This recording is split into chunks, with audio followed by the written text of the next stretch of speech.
What's up guys, it's your boy AG Two Wheels, and today we're going to talk about 5 indicators that somebody is a new motorcycle rider. And I'm not just talking about appearances, I'm talking about 5 riding behaviors that suggest somebody is a newer rider. Now, there's nothing wrong with being a new motorcycle rider, so if you are a newer rider, or if you do some of these things, don't feel too bad. These are all things that most people do starting out, and I did all of them to some extent when I was starting out riding. And there's also quite a few guys who have been riding a long time that still do some of these things too. So don't feel too bad if you do any of these things. Just take a second to laugh together at some of the silly stuff we do when we're newer riders. Let's do it. Alright, so my first giveaway that somebody is a new rider is lane positioning. A lot of new riders when they're first starting out have really poor lane positioning. And I know it's not intentional, it's usually just because they don't know any better. And you notice it while they're riding. So you'll notice that a lot of the time they'll be hanging out in the middle of the lane, which is oftentimes the worst part of the lane to be in, since that's where all the oil and fluid from cars leaks, is in the center of the lane. Or you'll notice that new riders will be hanging out in parts of lanes where they're the least visible. You'll see them kind of hanging out in people's blind spots, or hanging out behind cars so the vehicles come in, the opposite lane and intersection can't see them.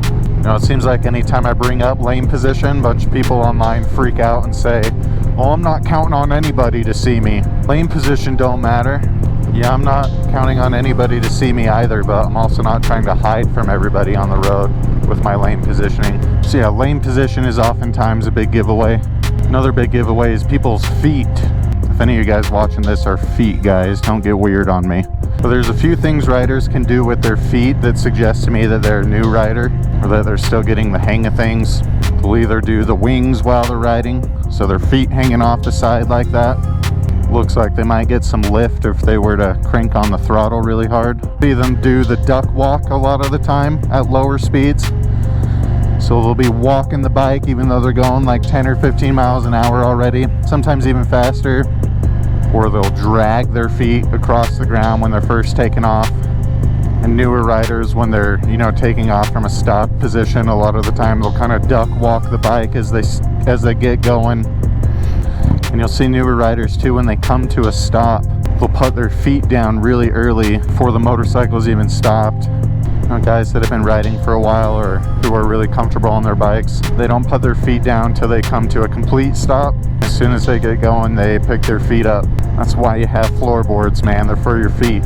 So once you get going, just pick your feet up. Another giveaway of a newer rider is how they use the throttle. A lot of new riders are always rev bombing at stoplights and stop signs, rev bombing in traffic. But it's not just new riders that do that. There's a lot of veteran riders that for some reason can't resist the urge to crank their hog when stopped at a red light. But rev bombing isn't the only thing that new riders do with the throttle. A lot of times you can spot a newer rider when they're taking off from a stop. With how they're using the throttle, they usually grab a fistful of throttle and let out the clutch really, really slow. Their bike's exhaust will be really loud for a few seconds, and you'll look over and you'll see that they're not really going anywhere yet. But that's fine. I did that all the time too when I was a new rider. I would much rather just grab a fistful of throttle, let out the clutch really slow, and maybe be loud and awkward for a few seconds. I would much rather do that than kill it and embarrass myself at a stoplight. One of those is far less embarrassing than the other. Another time I spot newer riders is going through canyons or twisty roads, sportier roads. They'll be really fast on the straightaways.